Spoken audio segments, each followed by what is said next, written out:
तुम्हाला माहिती आहे का, डाळ तांदूळ भिजत न घालता अवघ्या 10 मिनिटांमध्ये मस्त कुरकुरीत आणि जाळीदार असा हा तुम्ही डोसा बनवू शकता।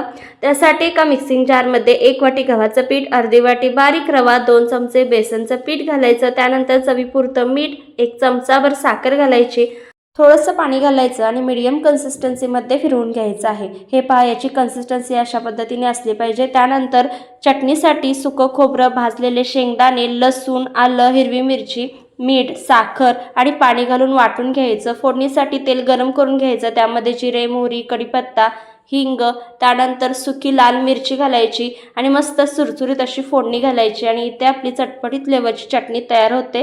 त्यानंतर जे आपण बॅटर साईडला ठेवून दिलं होतं त्यामध्ये 2 चिमट सोडा घालायचा, चांगलं मिक्स करून घ्यायचं। त्यानंतर तव्याला तेल लावून घ्यायचं आणि बॅटर त्यावर पसरून घ्यायचं। सुरुवातीला लो फ्लेम आणि त्यानंतर हाय फ्लेमवर हा डोसा चांगला असा मस्त गोल्डन ब्राऊन होईपर्यंत भाजून घ्यायचा आहे। वरतून तुम्ही तूप, तेल, बटर काहीही लावू शकता। अगदी झटपट, वरून क्रिस्पी आणि आतून जाळीदार असा इन्स्टंट 10 मिनिटांमध्ये आपला हा डोसा तयार होतो। मग वाट कसली पाहताय? अशाच नवनवीन रेसिपींसाठी पटकन फॉलो करा आणि लाईक करायला विसरू नका।